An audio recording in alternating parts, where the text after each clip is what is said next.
ਬਿਸਮਿल्लाहिर्रहमानिर्रहीम अस्सलाम वालेकुम welcome to R tech Punjabi ਤੇ ਅੱਜ ਦੀ ਵੀਡੀਓ 'ਚ ਆਪਾਂ ਦੇਖਾਂਗੇ ਕਿ ਡੋਮੇਨ ਕਿਵੇਂ ਬਾਏ ਕਰਦੇ ਹਾਂ। ਚਲੋ ਸ਼ੁਰੂ ਕਰਦੇ ਹਾਂ। ਸਭ ਤੋਂ ਪਹਿਲਾਂ ਲਾਸਟ ਵੀਡੀਓ ਤੁਹਾਨੂੰ ਮੈਂ ਜਿਵੇਂ ਦੱਸਿਆ ਸੀ ਇੱਕ ਵੈਬਸਾਈਟ ਹੈ TLD ਲਿਸਟ, ਤੁਸੀਂ ਇਹ ਲਿਖ ਲੈਣੀ ਹੈ, ਗੂਗਲ ਤੇ ਚਲੇ ਜਾਣਾ। ਇਹ ਡੋਮੇਨ ਆ ਰਹੀ ਆਪਣੇ ਕੋਲ ਇਹ ਵਾਲੀ tldlist.com, ਇਹਨੂੰ ਓਪਨ ਕਰ ਲੈਣਾ। ਤੇ ਮੈਂ ਇੱਕ ਡੋਮੇਨ ਲੈਣਾ ਚਾਹੁੰਦਾ। ਡੋਮੇਨ ਨੇਮ ਮੈਂ ਸਰਚ ਕਰ ਲਿਆ, ਤੁਸੀਂ ਆਪਣੇ ਸਰਚ ਕਰ ਲਿਆ ਵੀ ਤੁਸੀਂ ਕੀ ਡੋਮੇਨ ਨੇਮ ਲੈਣਾ ਚਾਹੁੰਦੇ ਹੋ।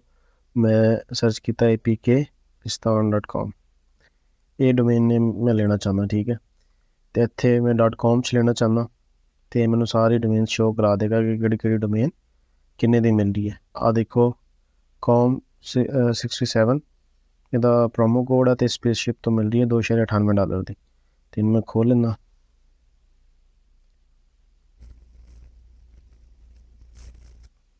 ਇਹ ਮੈਨੂੰ ਇਹਦੀ ਵੈਬਸਾਈਟ 'ਤੇ ਲੈ ਜਾਏਗਾ ਜਿੱਥੇ ਮਿਲਣ ਲੱਗ ਰਹੀ ਹੈ।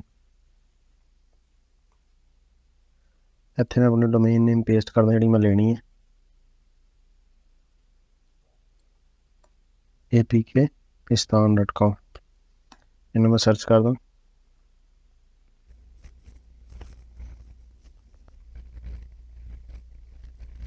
ਆ ਗਈ ਮੇਰੇ ਕੋਲ।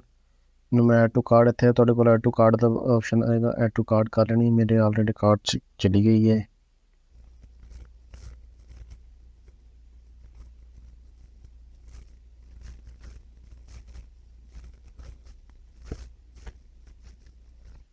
ਅਤੇ ਇਹਨੂੰ ਜਸਟ ਇੱਥੇ ਐਡ ਪ੍ਰੋਮੋ ਕੋਡ ਕਰ ਦੇ। ਪ੍ਰੋਮੋ ਕੋਡ ਕੀ ਸੀ? com67। ਇਹਨੂੰ ਅਪਲਾਈ ਕਰਦੇ ਹਾਂ। Login required. ਹਰ ਵਾਰੀ ਤੁਸੀਂ ਜਦੋਂ ਵੀ ਡੋਮੇਨ ਲੈਣੀ ਨਵਾਂ ਅਕਾਊਂਟ ਬਣਾਉਣਾ, ਕਿਉਂਕਿ ਇੱਕ ਅਕਾਊਂਟ 'ਤੇ ਦੂਸਰੀ ਵਾਰੀ ਇਹ ਪ੍ਰੋਮੋ ਕੋਡ ਯੂਜ਼ ਨਹੀਂ ਹੁੰਦਾ। ਮੈਂ ਇੱਥੇ ਅਕਾਊਂਟ ਬਣਾ ਕੇ ਜਲਦੀ ਸਾਈਨ ਅਪ ਕਰ ਲੈਣਾ।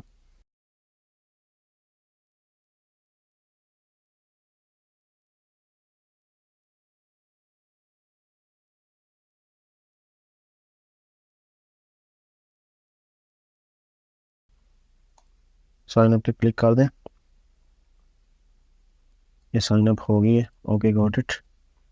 ਦੁਬਾਰਾ ਇੱਥੇ ਆਉਂਦੇ ਹਾਂ, ਜਿਹੜਾ ਪ੍ਰੋਮੋ ਕੋਡ ਸੀ ਉਹਨਾਂ 'ਤੇ ਪੇਸਟ ਕਰਦੇ ਹਾਂ। ਇਹ ਵਾਲਾ ਪ੍ਰੋਮੋ ਕੋਡ ਸੀ, ਅਪਲਾਈ ਕਰਦੇ ਹਾਂ। ਆਹ 2.98 ਦੀ ਹੋ ਗਈ। ਹੁਣ ਚੈੱਕ ਆਊਟ ਕਰ ਲੈਂਦੇ ਹਾਂ।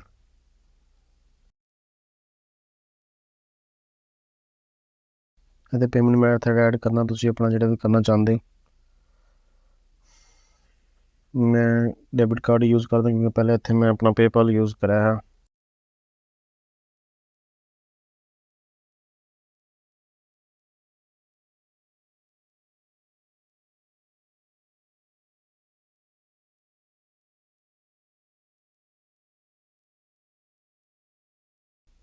ਤੇ ਐਡਰੈਸ ਪੁੱਛੇਗਾ, ਐਡਰੈਸ ਦੇ ਦੇਣਾ ਜਿੱਥੇ ਤੁਹਾਡਾ ਕਾਰਡ ਇਸ਼ੂ ਹੋਇਆ।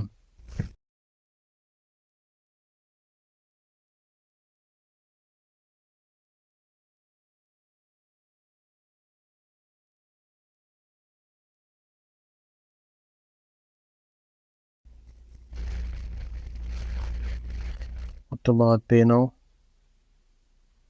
ਅੱਛਾ, ਇੱਥੇ ਕਿਹੜਾ ਡੋਮੇਨ ਦਾ ਕੰਟੈਕਟ ਨਹੀਂ ਦਿਆ ਹੈ, ਤੁਸੀਂ ਐਡਿਟ ਕਰਦੇ ਇਹਨੂੰ।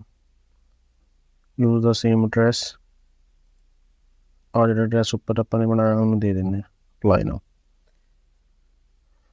ਤੋਂ ਬਾਅਦ ਪੇ ਨਾਓ।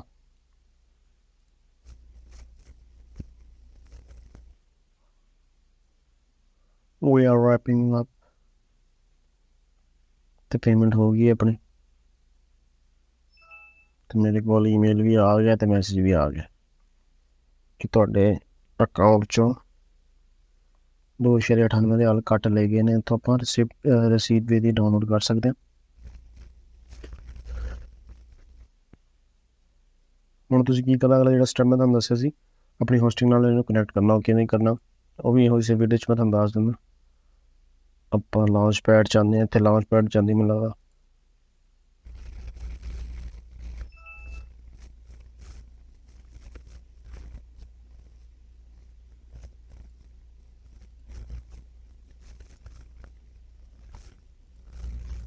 ਇੰਨੀ ਦੇਰ ਆਪਾਂ ਜਿੰਨੀ ਦੇਰ 'ਚ ਲਾਂਚ ਪੈਡ ਉਹ ਹੁੰਦਾ ਆਪਾਂ ਹੋਸਟਿੰਗਰ ਤੇ ਨੇਮ ਸਰਵਰ ਕੱਢ ਲੈਂਦੇ ਹਾਂ।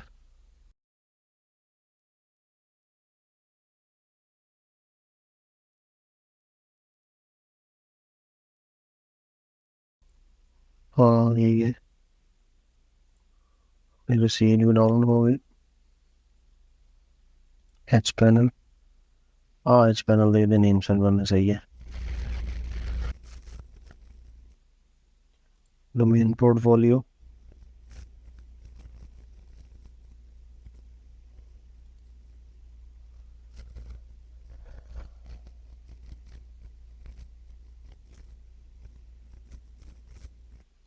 मैं ओपन कर दें। Name servers, change name servers, custom domain name servers, DNS भी हो जाता डोमेन नेम सर्वर्स। और जो पहला सी इनू कॉपी कर दें, इतने पेस्ट कर दें। जो दूसरा सी इनू कॉपी कर दें, इतने पेस्ट कर दें। अगर कोई तीसरा होगा तो होस्टिंग में होगी तो ऐड कर सकते हो। तो बस सेव कर दें। तो सानू कह भी 48 घंटे ले सकता, मतलब सम टाइम घट भी लेंदा। तो बाद चेंज कस्टम DNS तो बस ये चेंज हो गए। तो ये वीडियो च नहीं मिलते हैं अगले वीडियो। अपना ख्याल रखियो, दुआओं याद रखियो। अल्लाह हाफिज़।